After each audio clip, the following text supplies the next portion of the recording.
Hello friend.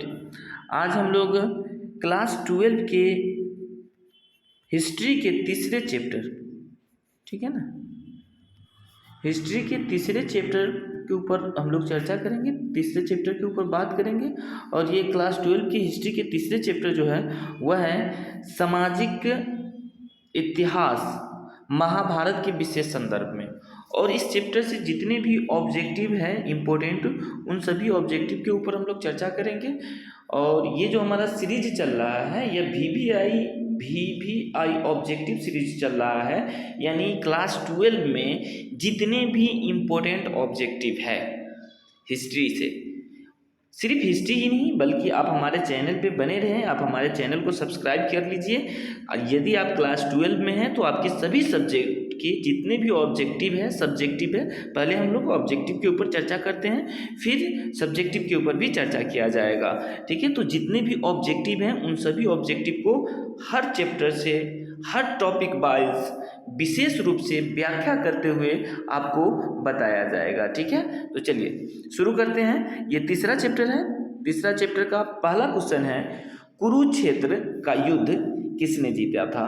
तो आपको पता है कि कुरुक्षेत्र का जो युद्ध है वो पांडव ने जीता था। किसने जीता था? पांडव जीता था, ठीक है। चलिए नेक्स्ट क्वेश्चन क्या है। नेक्स्ट क्वेश्चन है, गंगा पुत्र किसे कहा जाता है। तो गंगा पुत्र जो है वो भीष्म को कहा जाता है। किसे कहा जाता है? भीष्म को गंगा पुत्र कहा जाता है, ठीक है। नेक्स्ट क्वेश्चन है, चौथी बौद्ध परिषद, ठीक है, इसे बौद्ध संगीति भी कहते हैं। चतुर्थ बौद्ध संगीति किसके शासनकाल में हुआ था। ये क्वेश्चन ऐसे भी पूछता है, ठीक है ना। चतुर्थ बौद्ध संगीति किसके शासनकाल में हुआ था, यानी चौथी बौद्ध परिषद किस शासक के काल में हुआ था। तो चौथी बौद्ध संगीति था वह कनिष्क के शासनकाल में हुआ था, ठीक है ना, जो कश्मीर में हुआ था। कहाँ हुआ था? कश्मीर में हुआ था, ठीक है। नेक्स्ट क्वेश्चन है, बुद्ध का जन्म कहाँ हुआ था। भगवान जो बुद्ध थे उनकी जन्म जो हुआ था वह लुम्बिनी वन में हुआ था, ठीक है ना, लुम्बिनी ग्राम में हुआ था, ठीक है, याद रखेंगे। लुम्बिनी ग्राम जो नेपाल में पड़ता है, ठीक है, लुम्बिनी वन भी हम बोलते हैं इसको। द्रौपदी किसकी पत्नी थी। जो द्रौपदी थी वो किसकी पत्नी थी। तो आपको पता है कि द्रौपदी पांडव की पत्नी थी, ठीक है। और पांडव जो थे वो 5 भाई थे, भीम, युधिष्ठिर, अर्जुन, ठीक है, यहाँ इनमें से सभी होगा, ठीक है। और इसका राइट आंसर हो जाएगा इनमें से सभी। नेक्स्ट क्वेश्चन है, भागवत गीता के महत्व पर किसने विचार व्यक्त किए हैं। मतलब निम्न में वह कौन सी व्यक्ति है जो भागवत गीता के महत्व पर अपना विचार दिए हैं। तो भागवत गीता के संबंध में महात्मा गांधी भी अपना विचार व्यक्त किए हैं, विवेकानंद भी किए हैं, बाल गंगाधर तिलक भी किए हैं, इनमें से सभी, यानी इसका राइट आंसर हो जाएगा इनमें से सभी। नेक्स्ट क्वेश्चन है, मनुस्मृति में कितने प्रकार के विवाह का उल्लेख मिलता है। जब मनुस्मृति को आप उठाएंगे देखेंगे तो वहाँ पे आपको 8 प्रकार के विवाह का उल्लेख मिलता है, ठीक है। जो क्लास 12 के आप पढ़े हैं तो वहाँ पर भी आपको दिया गया है 8 प्रकार के विवाहों का उल्लेख दिया गया है, अलग अलग 8 प्रकार को। तो एक बार आप जब बैठे हैं घर पे तो जरूर चैप्टर वाइज स्टडी कीजिए। सबसे बेहतर होता है आपका सेल्फ स्टडी। जब तक आप सेल्फ स्टडी नहीं करेंगे, खुद से पढ़ेंगे नहीं, तब तक आपको नहीं समझ में आएगा, ठीक है। टीचर्स से भी पढ़िए, आप सेल्फ स्टडी कीजिए, सबसे बेहतर स्टडी है सेल्फ स्टडी, ठीक है। आप आर्ट्स में हैं तो जाहिर सी बात है आपको जितना हो सके मेहनत करना है, घर पे बैठिए और अपना स्टडी कीजिए। बाकी कहीं से अगर आपको दिक्कत हो रहा है तो अलग से आप मटेरियल ले सकते हैं, ठीक है। नेक्स्ट क्वेश्चन है, भीम की पत्नी थी। भीम की पत्नी थी, तो भीम की पत्नी कौन थी। तो भीम की जो पत्नी थी वह हिडिंबा थी, ठीक है ना। कौन थी?